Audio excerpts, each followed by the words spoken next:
Hello, welcome to Monday's Nuts Today with me, Al Booth. I hope you're well, hope you had a lovely weekend as well. This is what's coming up for you on the show today. First, we're going to meet some of Hollywood's biggest stars after MCon took over Nottingham's Motorpoint Arena at the weekend. When you're a film actor, you don't get to meet your audience really. I'm like a big stage actor, so this is where I get to talk to the audience, see what they like, what they don't like, and just make people's day really.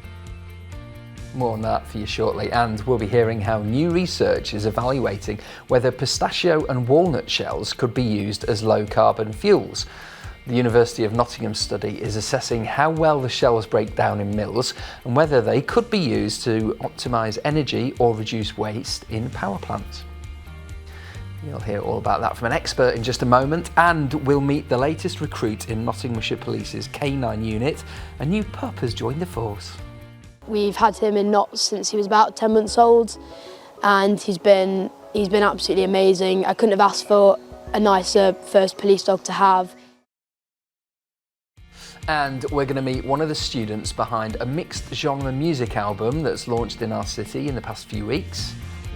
The album Denizen Equinox features a mix of sounds reflecting different emotions and everyday experiences. We'll hear all about how it came about later on in the show. And in sport, we'll hear from the Notts Outlaws after a professional performance saw them see off Derbyshire in a Derby Day Vitality Blast victory. We just summed up in the dressing room there. We thought it was a pretty professional performance from everyone. Bowlers set the tone up front with the ball, and then obviously carried that through, and then nice run chase to get over the line. All that and loads more coming up just for you. First though, this weekend saw the return of MCon. The East Midlands Comic Con is the biggest celebration of all things sci-fi and pop culture, with crazy costumes, great celebrity guests, and film and TV legend Warwick Davis was there too, as well as a former Robin Hood. Jack Sims went down to see it all in action. The best event this side of Jupiter. That's what the East Midlands Comic Con promised thousands of visitors who came to the heart of the city to celebrate all things entertainment. From TV to video games, MCon's 12th annual event had it all, hosted right here at the Motorpoint Arena.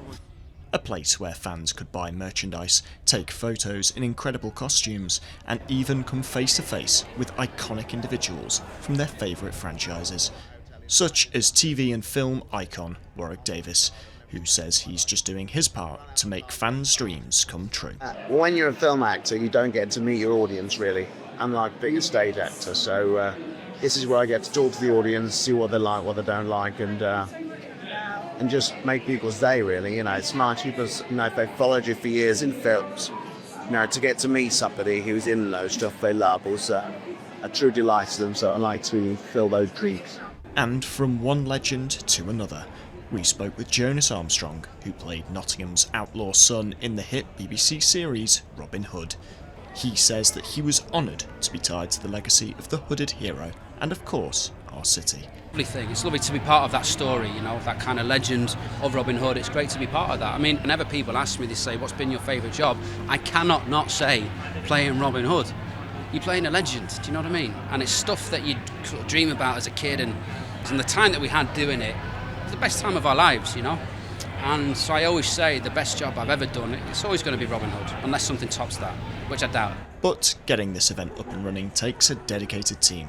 And for MCon's events CEO, seeing how fans react makes all the preparation worthwhile. It comes down to the simple thing. People in the East Midlands are absolutely crying out for this event. You look around the arena at some of the people here, they dress up, the passion for it, they love the people that we invite. It is literally 51 weeks of the year. So other than next week, when we take a break, it's 51 weeks of hard graft, all leading up to a culmination, which is this morning, opening those doors to the general public and just watching their faces beam as they come through the door and absolutely love it. So for the thousands of pop culture fans, it's safe to say that last weekend's event had one piece of our city that was truly out of this world. Jack Sims for Notts TV. Very good it was too, if you were there. I hope you had a good time. Right, it's time for our first great guest of the show now, and a new study by the University of Nottingham has developed a model to turn pistachio and walnut shells, among others, into low-carbon fuels. Currently, biomass renewable energy is dominated by wood pellets and wood chips, followed by recycled and waste wood, with other types of biomasses making up only 1% of the total. However, thanks to this new research, that could all change. So joining us now to tell us more is Dr. Orla Williams from the university's Department of Mechanical Materials and Manufacturing Engineering. A very clever person. So thanks for coming on the show. Let's talk first of all, what is biomass for laymen like myself? So that's any plant material basically, but from a bioenergy perspective it could be wood pellets, but it also encompasses things like agricultural waste. So we were looking at pistachio shells, walnut shells and other sort of waste from sort of feeds and different types of seeds and nuts.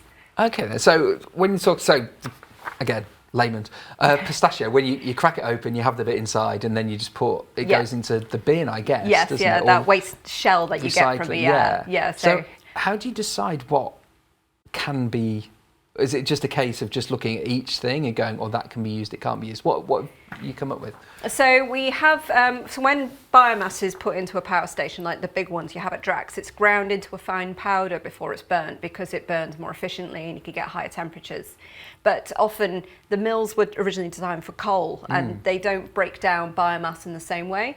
But we have a little scale version of the mill at Nottingham University and we use that and we look at how it breaks down the different types of biomasses. And then our new model actually combines that knowledge with how it burns. So we can combine how it breaks down with how it burns in a boiler. And that can help us sort of rank the different fuels and compare them against each other. So we get a better view of the sort of holistic journey of the biomass through the power station. Right, okay. So what, I mean, mentioned there walnuts and pistachio, but what have you been looking at? And we look at any fuel really that the power generators want us to look at. So we've been looking at, in Colombia, we've been looking at waste from sugarcane resources. So the actual sort of the leaves around the biomass and seeing if that could be used for bioenergy. We do an awful lot with some refuse derived fuels. So that's things like cardboard we've been looking at as well. Right. So it basically, if it has carbon in it and there's potential to burn it, we'll put it through the mill and see what happens.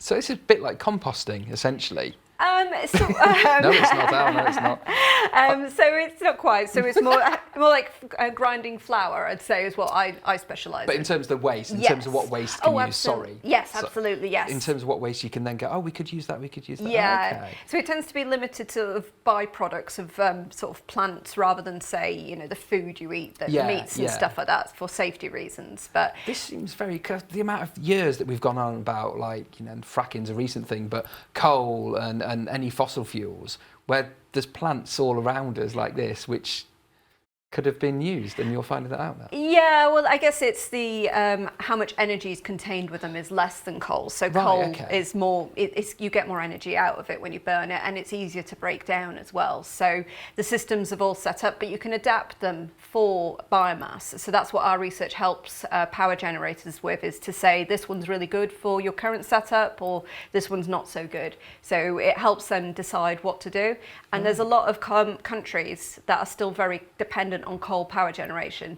So this research has the potential to help, you know, internationally with other countries to start their low carbon journeys. Wow, so it's world changing, really. We hope so, that's it. So what happens next then? Well, so we have been working a lot. Well, this research was with CSIRO in Australia, so they're still very much a coal power generation country. So we've been working with them to look at what sort of biomass residues they have around Australia that they could use, but also we work in Colombia. So we're looking at expanding it to other countries that are using a lot of coal and have these similar types of setups already. Wow, so, I mean, how much...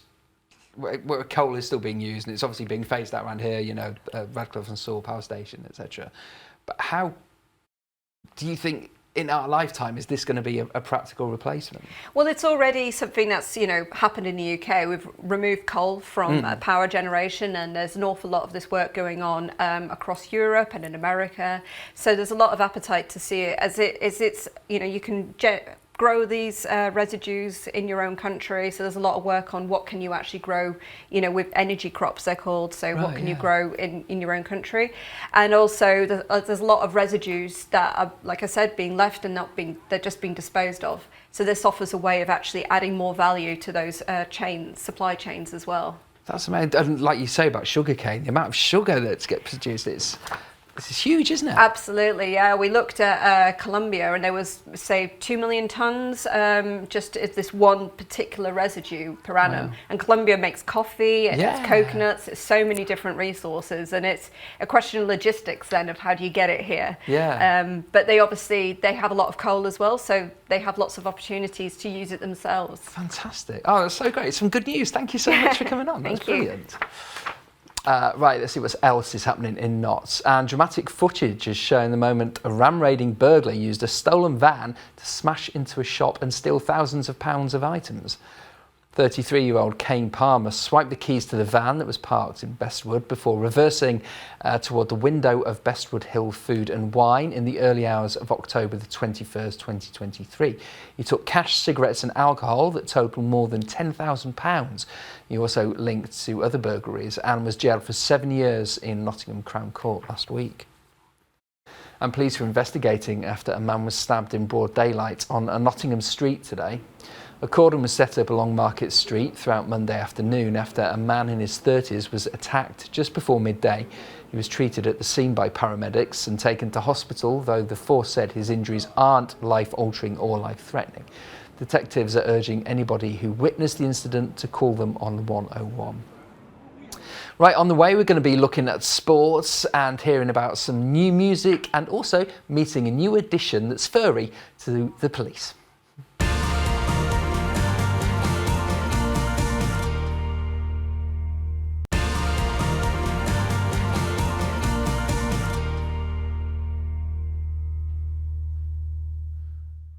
Hello, welcome back to Monday's show. I'm Al Boo. Thank you for being here. This is what's happening in Notts today. East Midlands Ambulance Service will replace some of its older vehicles as part of a £4.7 million government investment. EMAS will get the cash to replace 30 old ambulances with more modern alternatives. The spending is part of a Department of Health investment to replace nearly 500 ageing ambulances across the country. The overall aim is to improve emergency care.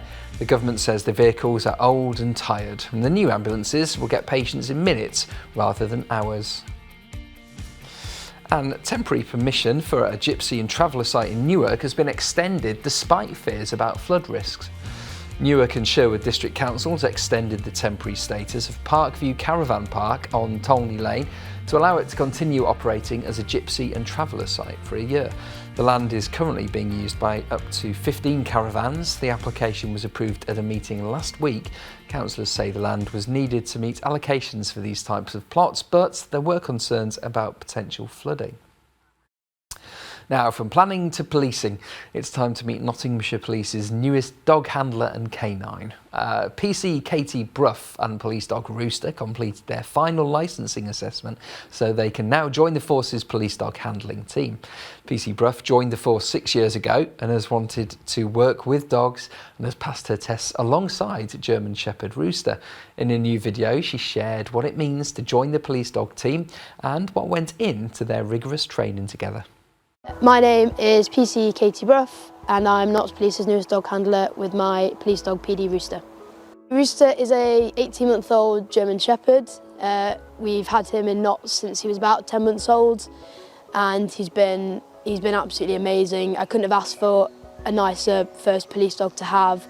He loves his job, he does everything with so much enthusiasm and he's very forgiving, extremely loyal, and I absolutely love having him. So after finishing my licensing today, I'm incredibly proud. I don't think it's quite sunk in yet. I think when you're on the course, it feels like it's never ending, but actually I look back on the last 13, 14 weeks and think it's flown by, and it's an incredible feeling to see where we've started together and kind of where we've come to now. So I'm incredibly proud of him, and I'm looking forward to hopefully a lot of fun street jobs with him in the real world.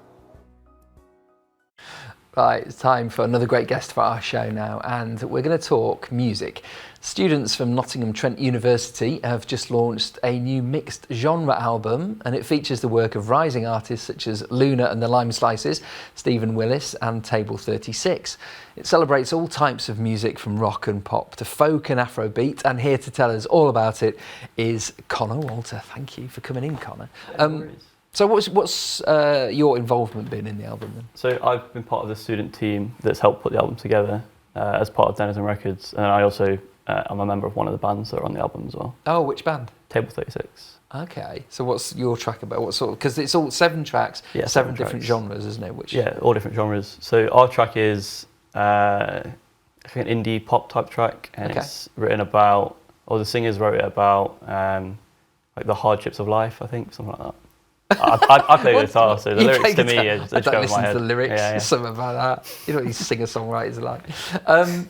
Okay, so why now then? What's the idea behind the collaboration for this? So Denizen's been going on for quite a few years now. This is the first year that we've pushed everything into streaming platforms. Previously, it's just gone on Bandcamp, which when I came in, my role was distribution, and I said, well, I don't want to put it on Bandcamp. I want to put it out everywhere. So that's what we went ahead and did. So it's on Spotify, it's on Spotify, Apple Music, I guess. Apple Music, Amazon, everything. Should be on everything. It should be on everything. Well, Should you be. know, if it's not, it's your job. So, Yeah, it is, yeah. So how do you choose which bands were coming together to be on? So in October, the record label put out a call to all of the Confetti students, asking them to submit tracks, and then the student team went through and selected them, and went from there. Okay, and was the idea always to have 7 different genres to? We never had a set number. I think we were aiming for 10, but we narrowed it down, and we were always going to have multiple different genres, and then in the end we ended up with 7 tracks. So that's how we ended up on 7. Have you all come together? Do you know the other artists on there? Have you all come together? Yeah, so I know some of the artists myself, being a performance student, so some of them are other performance students, some of them are tech students that also write music. Okay. So from multiple different courses. So I know Okay. some of them, yeah. Is there going to be a chance to see it perform live? A lot of the artists play live out in Nottingham, so you just got to go onto the Denizen Instagram, you'll be able to find their Instagrams from there, you'll be able to follow them, find out when they have gigs coming up, and go and see them. We need to get over at Metronome, just over the road. We need to get a night where 7, like a showcase. It'd be good, yeah, but Would be good. it's very hard to book Metronome.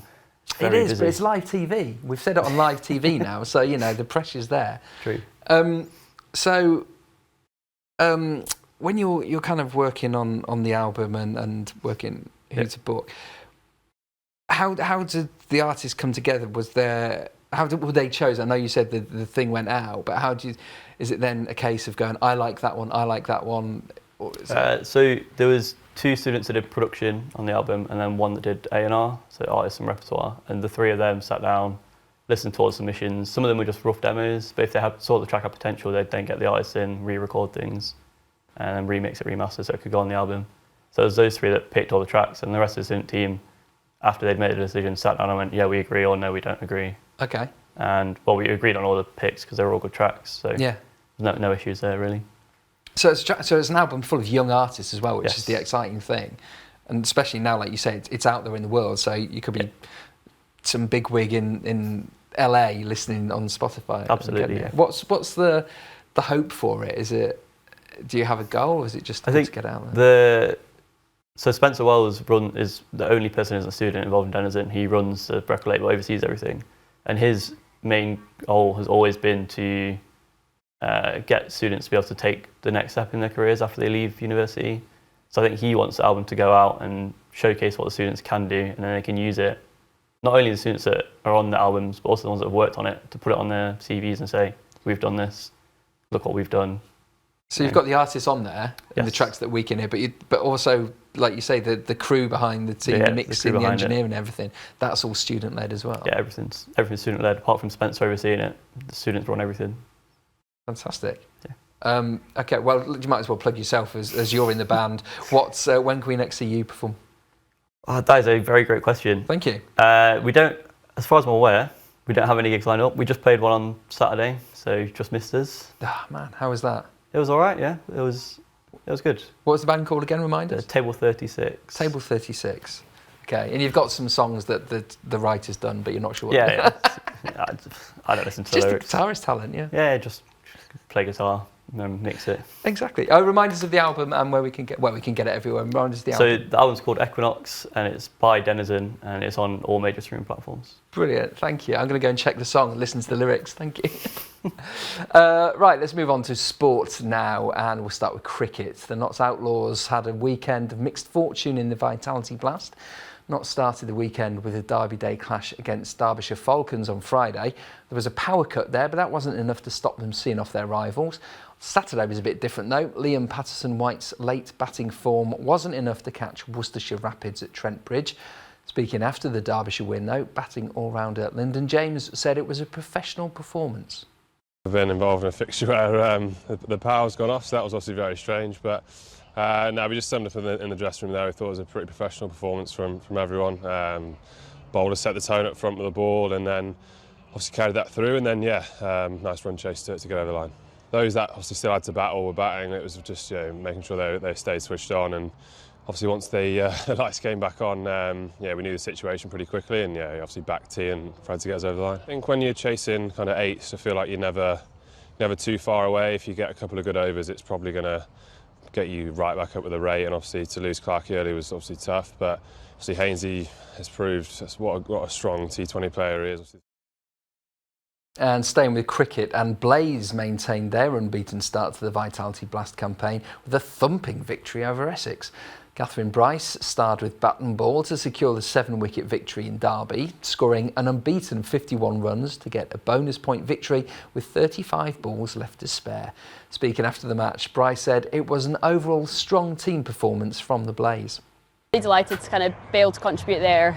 Obviously, not the start we'd like with Grace going off, but I think we adapted really well, and the whole unit kind of stuck together, and different people put up their hands in different ways, and I think the fielding really backed that up as well. I think when if you miss your mark slightly and they hit the ball well, but your fielders get something on it and save you 4 runs, I think that gives you a real confidence boost, but also puts that extra pressure onto the batter and knowing that they have to hit an even better shot to be able to get any reward for it. Tried to kind of not change what we've been doing. We've chased really well in the last few games, so just kind of going out with that same positivity intent. Obviously, losing an early wicket can be a little bit nervy, but I think just trying to stay really positive, but also knowing you've got a little bit of leeway. In ice hockey, Nottingham Panthers are opening up the Motorpoint Arena to potential season ticket holders. So if that's you, you can check out where you want to sit. Club's opening the arena between 10:30 and 12 noon this Saturday. That's so you can go along if you're thinking of signing up for a season ticket and see the view from your chosen seat. Panthers say it'll let people get an idea of the best places to sit, and season tickets are on sale at the moment, but only until the end of this month. Right, time for your picture of the day now. A lovely one this from Rachel Hopp. Some lovely flowers in Old Market Square, some gorgeous lavender. You can send us yours as well at Notts_TV. Your weather, it's dropping down to 13, quite warm overnight. Tonight should stay dry. Tomorrow we'll have the sun back at last, 20 degrees, which is going to be lovely. Dropping to 9 into Wednesday. Get this, it's ridiculous. It's summertime. Highs of 25 degrees, nothing but sunshine. It's going to be beautiful. Right, that's it for today. Thank you for being here. Just a reminder, if you want to catch up with the latest episode of The Debate, you can go and see that at nottstv.com or on Notts TV's official YouTube channel. I'll be back with you tomorrow at 5:30. Enjoy the rest of the evening and enjoy the sunshine tomorrow. Bye-bye.